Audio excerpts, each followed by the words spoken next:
Hi everyone, welcome to Academic Writing Week 6, I think it is, maybe week 7 now. We are going to look at the features of academic writing. Okay. I want you guys to take a couple of minutes. What makes academic writing academic? Why is it different to a newspaper article? What are the features that make it different? Take a couple of minutes, maybe 1 minute actually.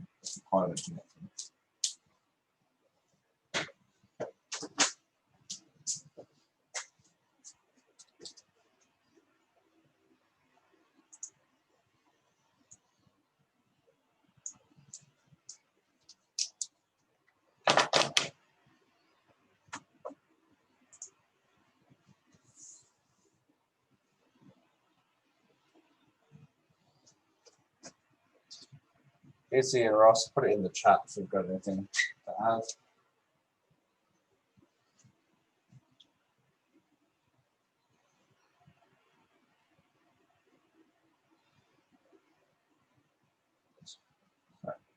I'll start listing them.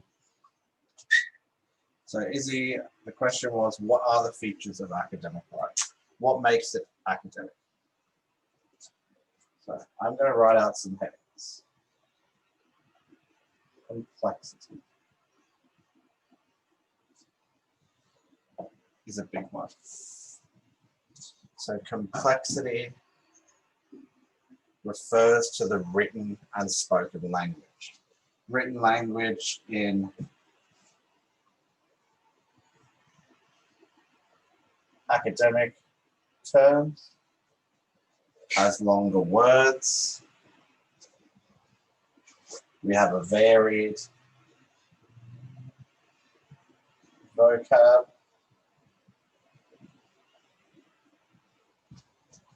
Anything else to do with the complexity? You use more noun-based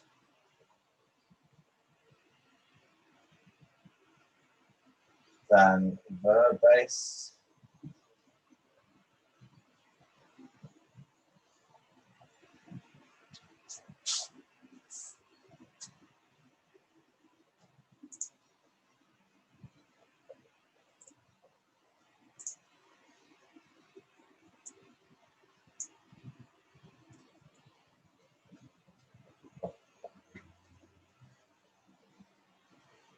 Anything else?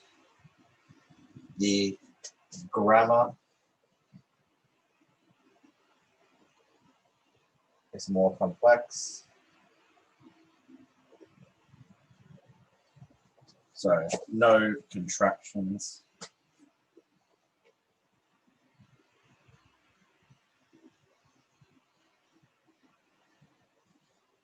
So Ross says punctuation. Yep. The punctuation in grammar, it's more complex, it's more refined. And I'll give you an example. Okay. So I want you guys to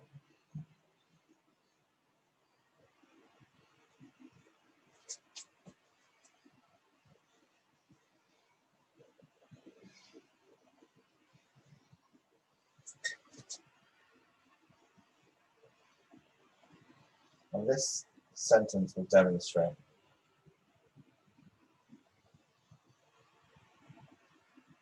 exactly how not to write academically.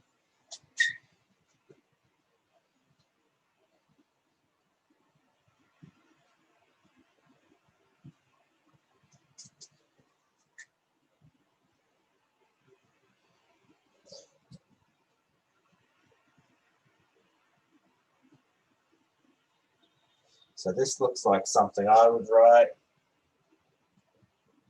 after being in my office for about 15 hours.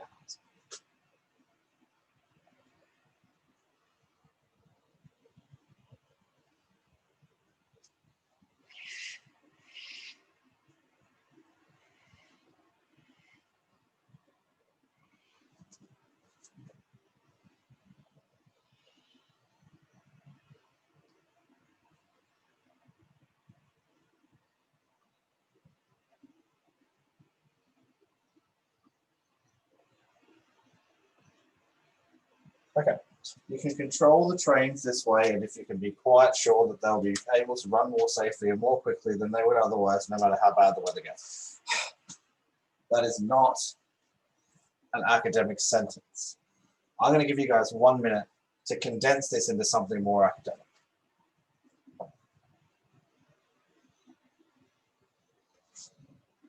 So, it's far too long, it's far too wordy. You've got contractions everywhere. Contractions being they'll instead of they will.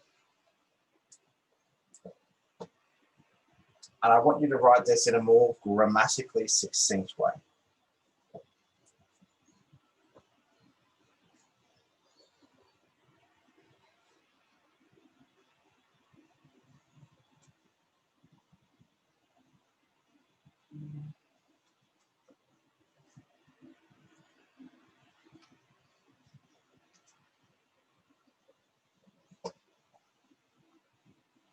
Okay, so I would do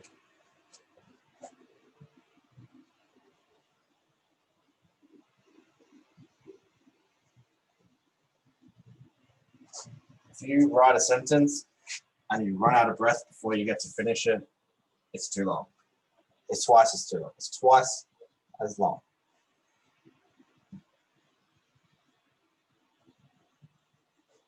And you'll see difference in both the grammar and the vocabulary.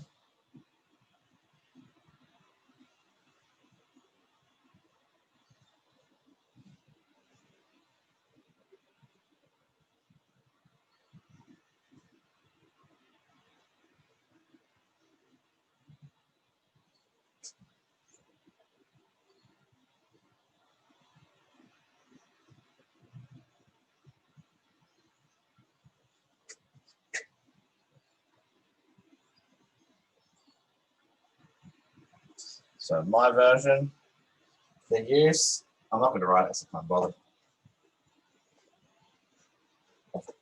Is it yours? It's not that bad. The use of this method control unquestionably leads to safer and faster train running in the most adverse weather conditions.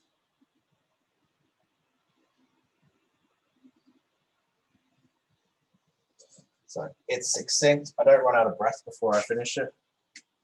And if you say it in like a posh English accent, it sounds better as well. So that's complexity.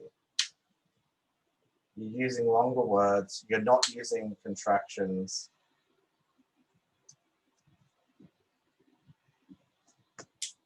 And they are shorter.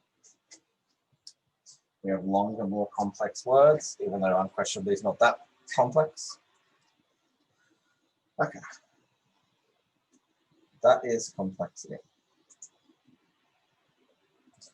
Now this one, the next one, is the one where most students lose their minds because they write like they speak, they write like they text, they write like they hear on TV. So we look at formality.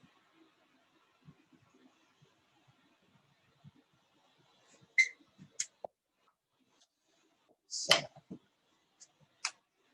informal stuff. A lot of. Sort of.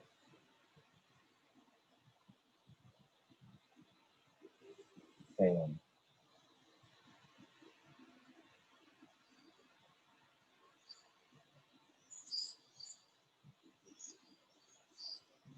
So, I have a lot of stuff. Is not. And we'll look at this when we look later on at preciseness in academic writing. We do not use colloquialisms.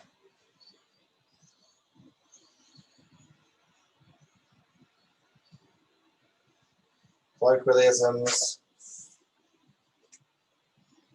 and colloquial words.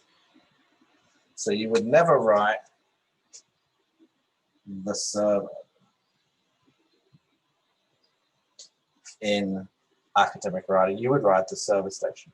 Another thing that students will typically lose marks for is abbreviation.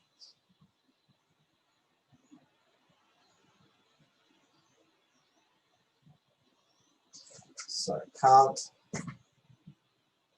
you can't use contractions or abbreviations in academic writing. It doesn't matter. You just can't. What do? We write cannot. We write should not, and we write does not. We do not write two-word verbs.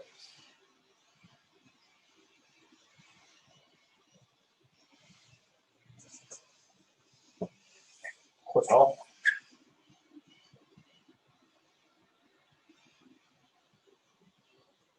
Bring up. What are words we could use in place of put off or bring up?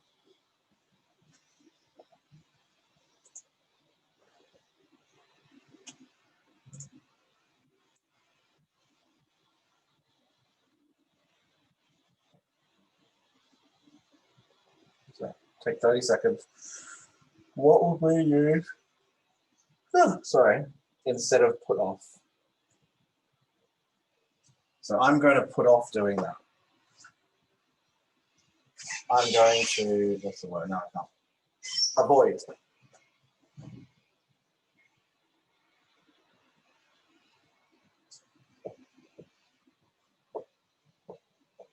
Bring up. Depending on the context, you could say lift. I'm going to bring something up in conversation, which is different. But you can't use these sort of colloquial two-word verbs because we're looking at formality.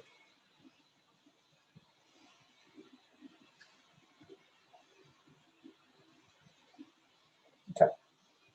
No colloquialisms, no contractions, no two-word verbs. And that is formality. Okay, another big one.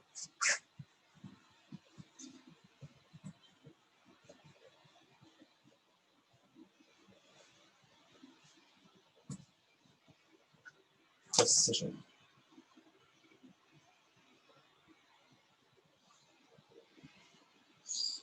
You're in the chat or you're watching the recording. Go onto your paper, and I want you to write two sentences.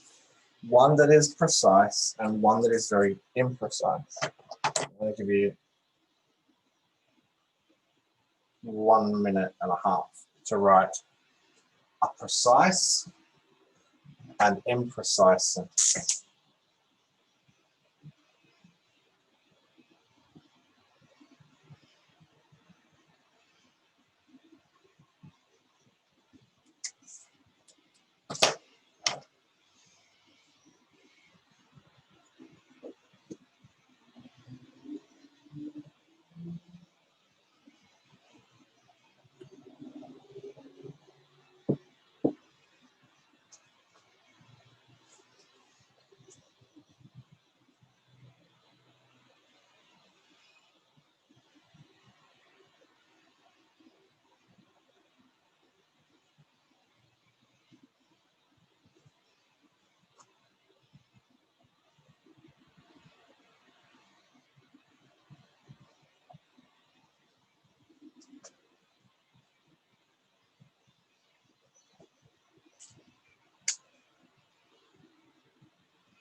Okay, so I'm going to write,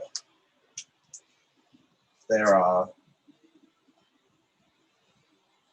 a large amount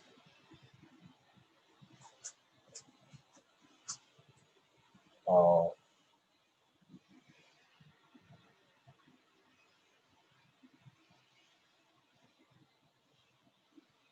there are a large amount of viruses in circulation. So let's remember, when we write academically, it's either when we're doing an assignment, for work, if you're doing research, you may be presenting this information or someone's reading it. And this is completely, sorry, this is imprecise. No, sorry.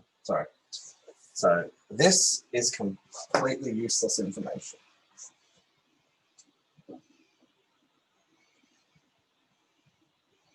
Whereas if I wrote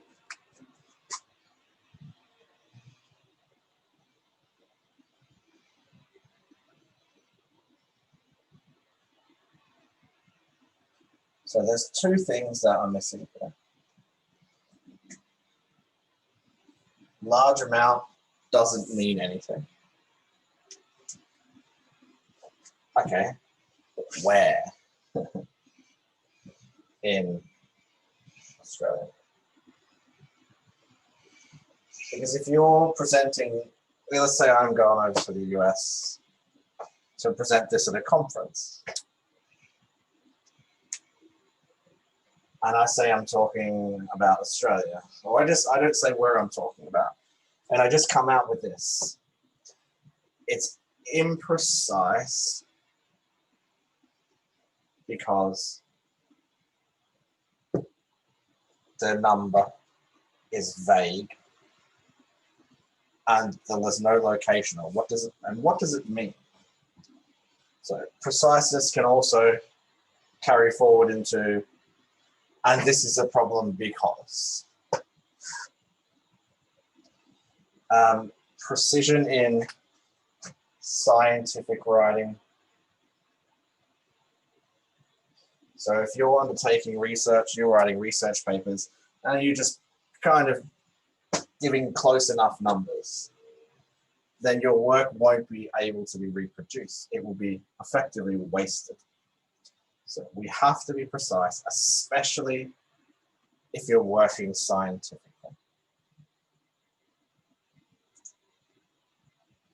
So objectivity. And this is kind of objectivity or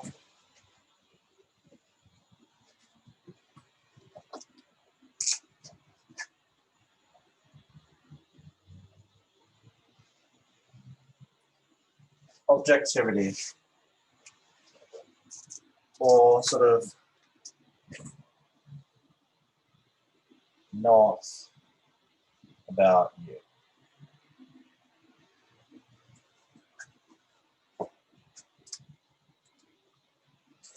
So what does that mean?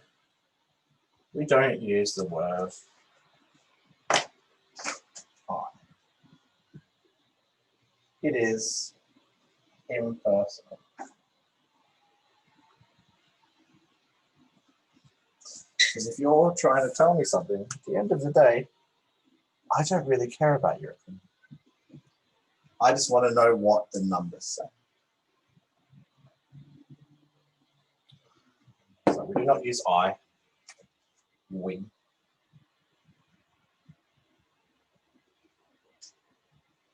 Myself.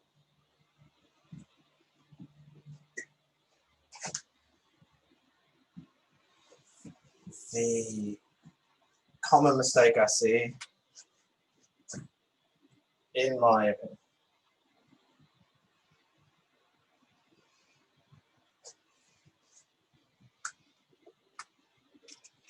or you can clearly see.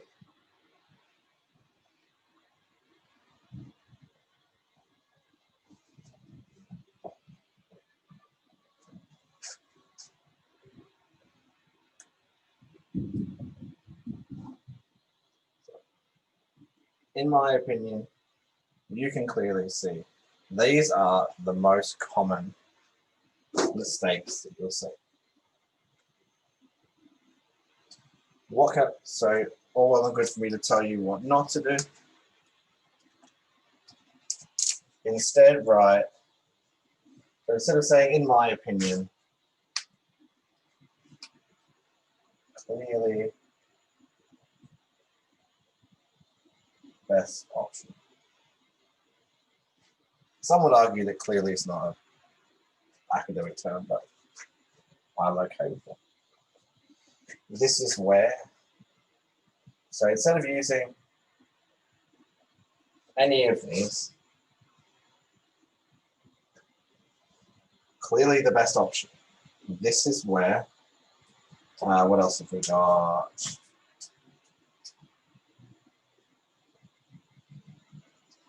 There are several possibilities.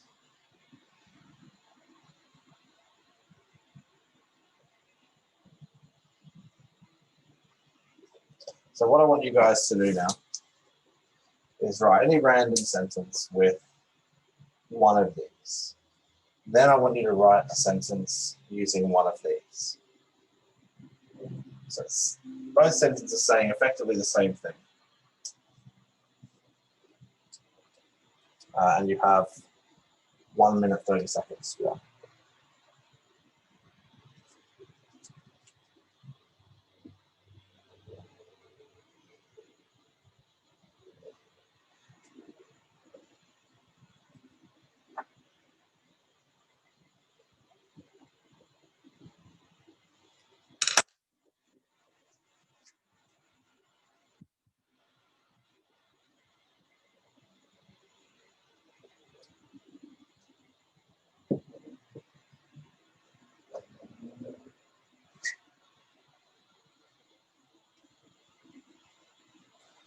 Okay. So I won't stand here any longer. I'll just be here forever.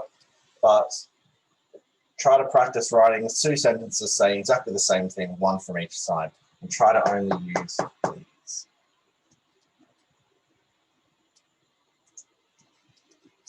Okay.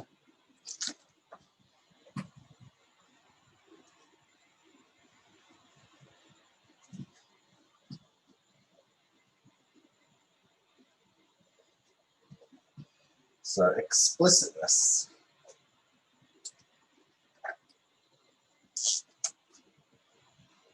Anyone have any ideas what explicitness is referring to?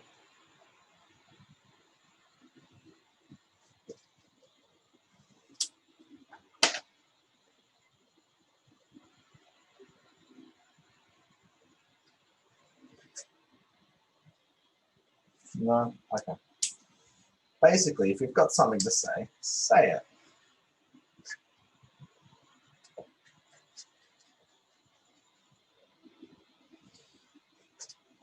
Don't be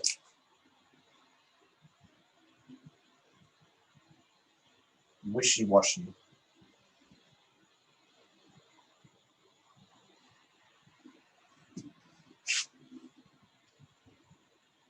Don't be wishy-washy. So if you're serving one line of this is what the data says, don't swing back and forth.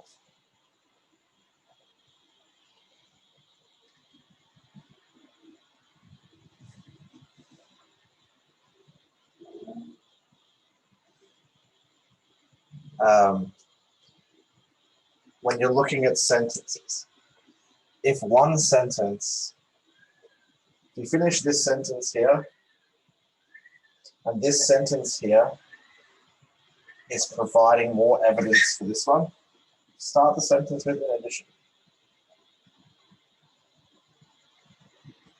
Or on top of, or some way that, so that when I'm reading it, I know explicitly that this bit of information is linked to this bit. Same thing with examples. So if you give an example, for example, be explicit in what you mean.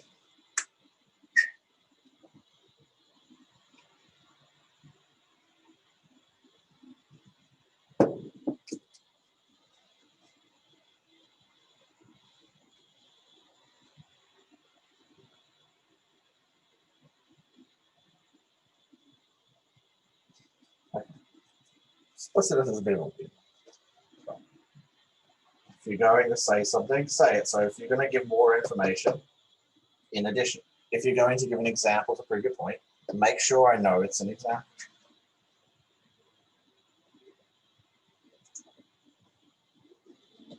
Another big one, I guess they're all big because if you don't do them, then it's not academic writing. Accuracy.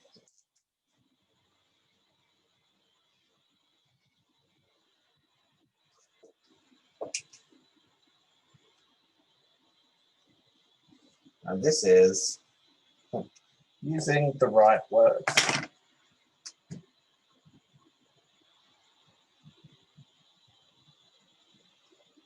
And here is what you should never, ever, ever do. Go through your assignment with the word thesaurus and just start changing words to bigger ones. Because if you don't know what it means, you shouldn't be putting it in your assignment.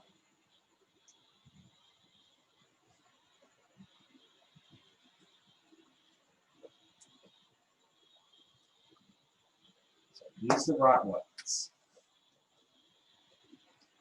Don't get phonetics, that is an example for doing English, and grammar mixed up, because they are not the same thing. You're not having an argument with someone on Facebook here where everybody can get confused and use the wrong words. This is academic writing we're talking about. And use the correct grammar.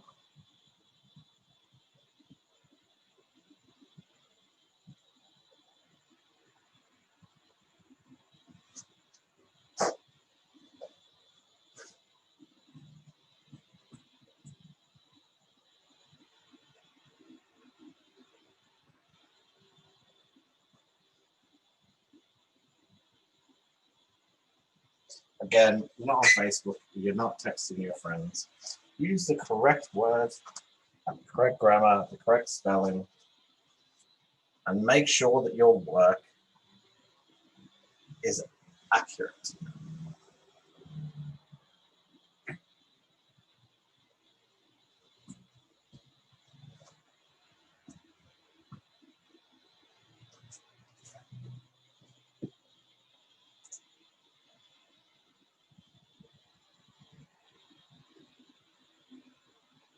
That's what that is.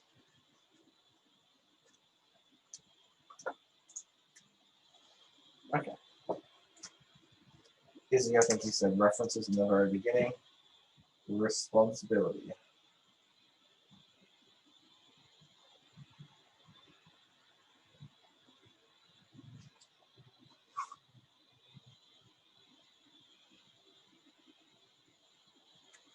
What is this? Make sure you understand what you're writing about. It is really obvious.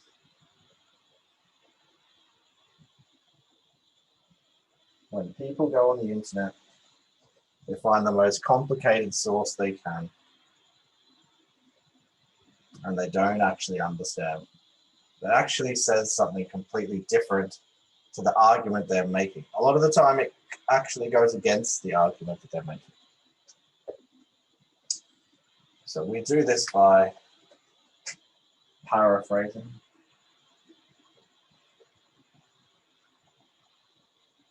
We do this by summarizing, referencing.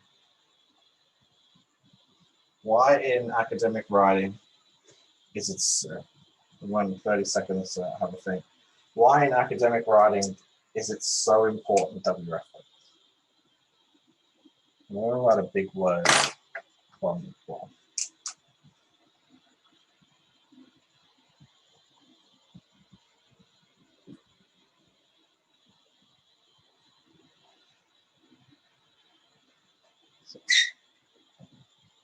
Justification.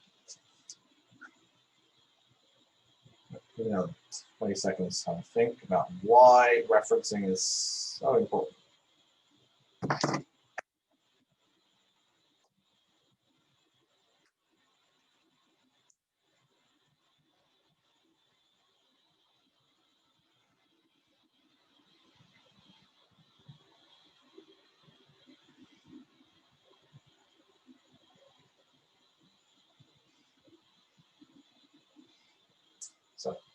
this works. If you're going to argue a point, you have to justify it. If you're going to say COVID is a hoax, 5G causes COVID, then you need to be able to justify it. And this allows for intelligent discussion, because instead of just making things up and pulling them out of our head, we have to be able to justify the things that we say. If you go onto Facebook, nobody feels the need to justify what they say. If you were to go to a conference, present a paper saying, I don't know, you were going to change the world with wind power, you would have to justify that to a room full of scientists. And unless you have a good source of information and you understand that source and you can cite it, then you end up looking like a fool. So we must reference because it stops us from looking silly. It justifies our argument. You have to understand the information that you read. If you don't understand the source, what you can do is actually go against your argument, which is not really what you want. And it also allows us to acknowledge the original author of the information that we were using. Unless you are a subject matter expert, SME, then you must use references. All right, a couple more.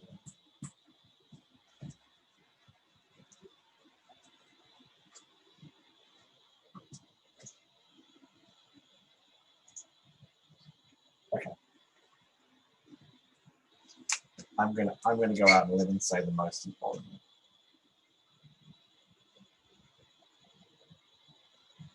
And again, in 1 minute to think. Okay, why is organization in academic writing so important?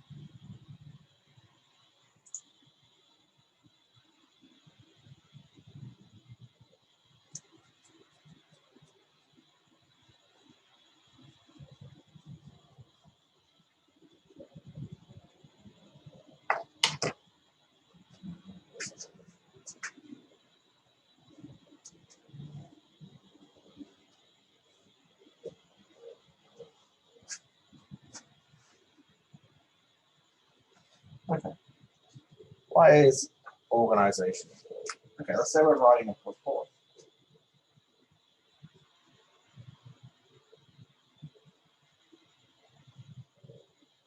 And that's how we start. And I mean, yes, I'm being ridiculous here, but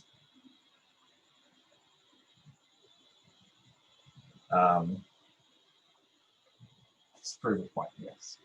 So it's not only the entire thing, but you have to also arrange your arguments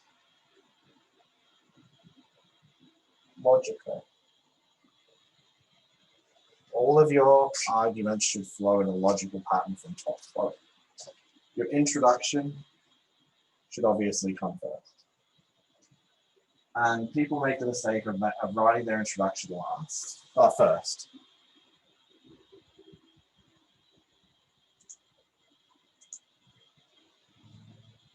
Bad idea. Conclusion and introduction are written last, because your introduction should introduce everything that's in your body paragraphs, and your conclusion and introduction should introduce no information that isn't already in the text.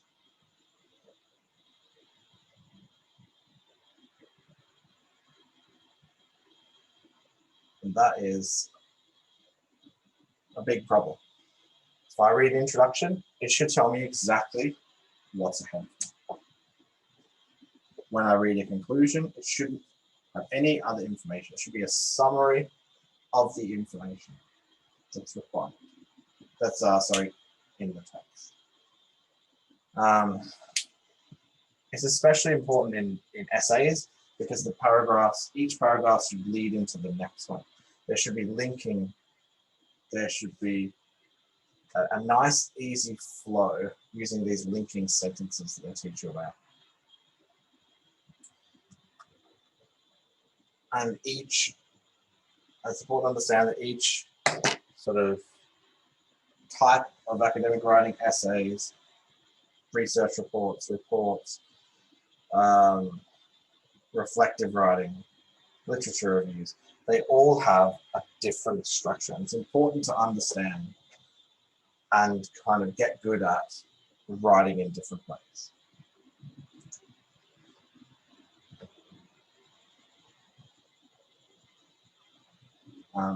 That's everything for today. Got to go a bit quicker than I thought. I will see you guys next week. Have a fantastic week.